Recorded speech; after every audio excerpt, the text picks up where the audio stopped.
Shalom saudara-saudari terkasih. Sedar atau tidak, perayaan Paskah semakin mendekat. Oleh karena itu, gereja semakin mempersiapkan dirinya agar dapat menyambut perayaan ini dengan baik. Sebelum menyambut perayaan Paskah, gereja menyediakan suatu waktu untuk persiapan ini. Tepatnya 3 hari sebelum perayaan Paskah. Oleh karena itu, kita mengetahui tentang adanya 3 hari suci yang kita jalankan tahun demi tahun sebelum hari Paskah. Oleh itu, dalam pengajaran ini, kita akan bersama-sama melihat secara singkat tentang 3 hari suci yang akan kita jalankan tidak lama lagi. Saudara-saudari yang terkasih, apakah yang dimaksudkan dengan 3 hari? 3 hari ini berarti misteri Paskah yang dirayakan dalam 3 hari yang diawali oleh perayaan Ekaristi Kamis Putih, yaitu kenangan akan perjamuan malam terakhir, dan berakhir pada ibadat petang hari Minggu Paskah. Dasar liturgi 3 hari Paskah adalah kesatuan yang tidak terpisahkan antara misteri sengsara, wafat, dan kebangkitan Kristus. Gereja merayakan misteri terbesar penebusan manusia setiap tahun pada 3 hari yang berlangsung dari misa perjamuan malam terakhir pada Kamis Putih sampai dengan ibadat petang Minggu Paskah. Tempo ini juga dapat disebut sebagai 3 hari penyaliban, pemakaman, dan kebangkitan Kristus, atau yang juga kita kenal sebagai 3 hari suci atau 3 hari Paskah. Karena di dalamnya dipentaskan dan diwujudkan misteri Paskah, artinya peralihan Tuhan dari dunia ini kepada Bapa. Saudara-saudari terkasih, sekarang kita akan melihat bersama-sama tentang misa perjamuan malam terakhir, ataupun yang lebih kita kenal sebagai Kamis Putih. Sampai abad keempat, belum ditemukan bukti tentang perayaan Kamis Putih yang memperingati perjamuan malam terakhir. Baru pada abad ke-7, mulai dikenal 3 misa pada hari itu, yaitu misa pagi dengan rekonsiliasi para pendosa, misa tengah hari sebagai misa Krisma, misa petang sebagai peringatan malam terakhir. Konsili Vatikan kedua memberikan penekanan khusus pada misa Kamis sebagai pembuka 3 hari Paskah, sebab Kamis Putih lebih ditekankan dimensi ritual misteri Paskah, sedang hari Jumat, Sabtu, dan Minggu lebih ditekankan pada aspek sejarah misteri Paskah. Dengan misa petang Kamis Putih, gereja mengawali 3 hari suci Paskah dan memperingati perjamuan malam terakhir, yaitu malam di mana Kristus dikhianati.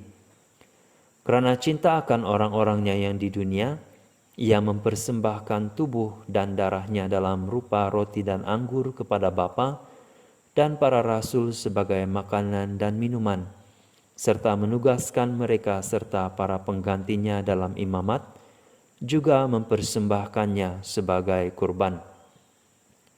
Perhatian sepenuhnya harus diberikan kepada misteri-misteri yang peringatannya dirayakan dalam misa ini, yaitu pengadaan Ekaristi, imamat, serta perintah kasih persaudaraan.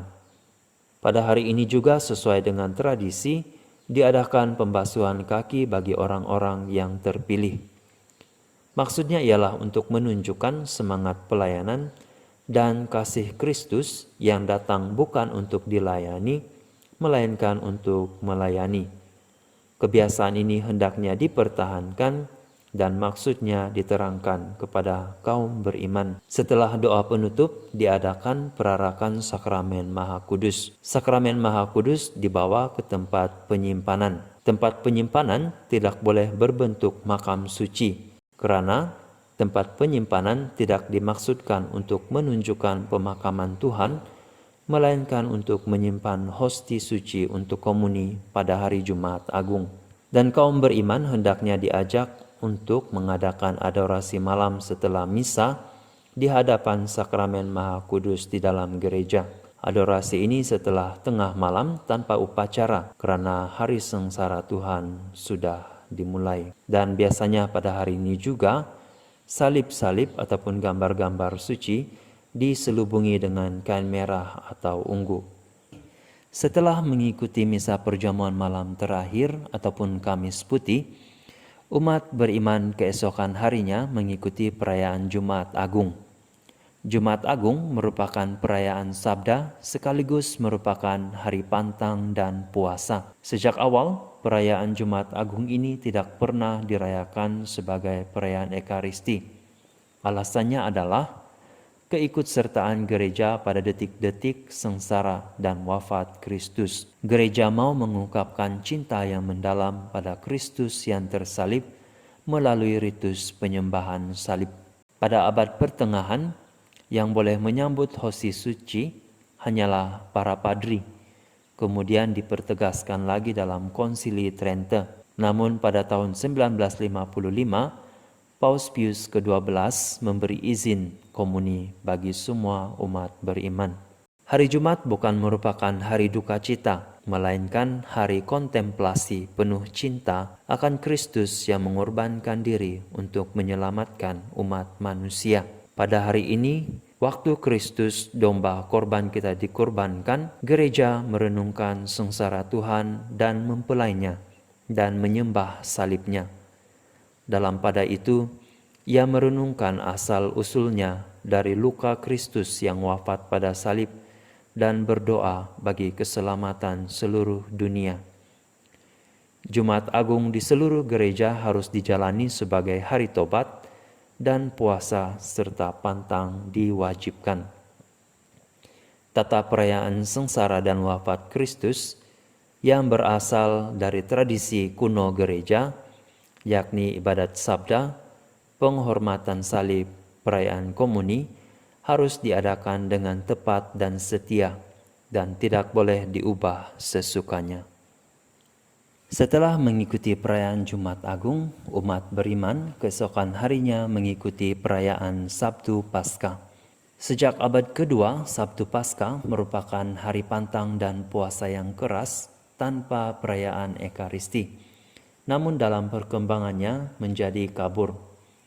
Pada tahun 1955, Paus Pius ke-12 menyatakan hari tersebut sebagai hari untuk menyepi, untuk merenungkan misteri Kristus yang kini di dalam makam, dan umat diajak berkumpul untuk merayakan ibadat harian. Kongregasi Ibadat Suci menyatakan, pada hari Sabtu Suci, gereja merenungkan penderitaan dan wafat Kristus yang kini sudah berada dalam makam, turun ke dalam dunia orang mati, seraya menantikan kebangkitannya dengan berdoa dan berpuasa. Sangat dianjurkan supaya pada hari ini ibadat bacaan dan ibadat pagi dirayakan bersama-sama dengan seluruh umat beriman. Apabila ibadat harian ini tidak dilaksanakan, dapatlah diadakan perayaan sabda atau salah satu kegiatan devosi yang sesuai dengan misteri yang sedang direnungkan. Pada hari Sabtu Paskah, gereja merenungkan penderitaan, wafat dan turunnya ke alam maut, dan menantikan kebangkitannya dengan puasa dan pantang. Malam Paskah menurut tradisi kuno adalah malam vigili bagi Tuhan. Vigili yang diadakan mengenang malam kudus Tuhan bangkit. Di malam ini gereja menantikan dalam doa kebangkitan Tuhan dan merayakannya dengan sakramen baptis, krisma, dan ekaristi. Seluruh perayaan malam Paskah dilaksanakan waktu malam, tidak boleh diadakan sebelum gelap atau berakhir setelah fajar minggu. Perayaan ini berasal dari malam pesta Paskah yang dijalani orang-orang Ibrani dalam menantikan peralihan Tuhan yang membebaskan mereka dari perbudakan Firaun dijadikan kenangan tahunan akan peristiwa ini. Ia adalah gambar yang mewartakan Paskah sejati Kristus, sekaligus gambar pemerdekaan sejati. Kristus mematahkan rantai kematian dan naik dari alam maut sebagai pemenang. Sejak semula, gereja menjalani Paskah tahunan, hari raya tertinggi dalam perayaan malam. Karena kebangkitan Kristus adalah dasar iman kita dan harapan kita. Oleh baptis dan krisma, kita dimasukkan ke dalam misteri Paskah. Mati bersama Dia, kita dimakamkan bersama Dia, dibangkitkan bersama Dia, dan akan berkuasa bersama Dia juga. Vigili ini juga ditujukan kepada penantian kedatangan Tuhan kembali. Demikianlah secara singkat penjelasan tentang Trihari Suci atau Trihari Paskah.